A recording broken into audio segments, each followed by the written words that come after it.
Кои пратеници се работници, а кои неработници? Дали предвремените избори треба да донесат спас од националната катастрофа или треба да се однесуваме државнички се до редовните избори за 2 години? Ова беа дел од дилемите за кои расправаа пратениците пред да се свртат кон дневниот ред и законот за финансиска стабилност. ВМРО ДПМН предложи почврста контрола на присуството, а СДСМ прифати. Од денес ќе видите и ќе секој ден седниците ќе ги почнувам со подсетување кои не се присутни тука. Може би вчера во афект реков дека ќе ве кажувам по име, меѓутоа граѓаните можат добро да видат кои се тука, кои ќе зборуваат, кои ќе реплицираат и како ќе зборуваат.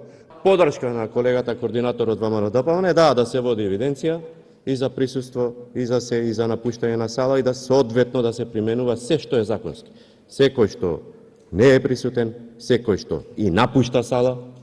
Спикерот Талат Џафери ги потсети дека не се надлежни да водат евиденција за присуство и за казнување пратеници и дека постои устав и деловник.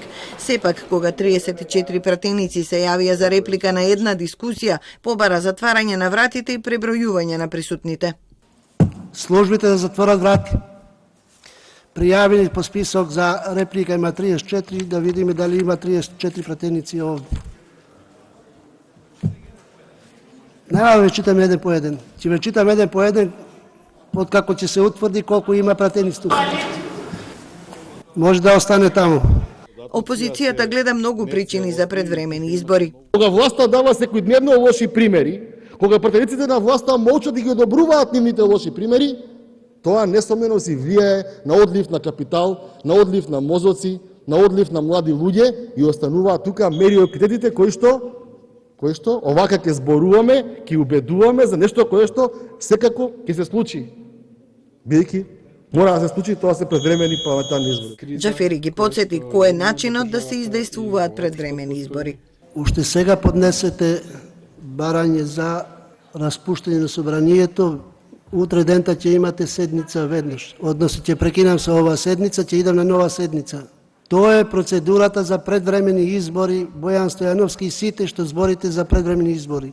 Се друго ви е политика и ништо друго. Вчера опозицијата почна со активна блокада на собранието, откако власта не прифати да разговара за избори. По целодневните процедурални барања и реплицирања, доцна синоќа беше изгласан дневниот ред на новата седница. Кренатите транспаренти, Џафери ги прочита како изјаснување со подигната рака, односно како 33 гласа против, наспроти 61 глас за дневниот ред. Оди на говорница, седи на говорница.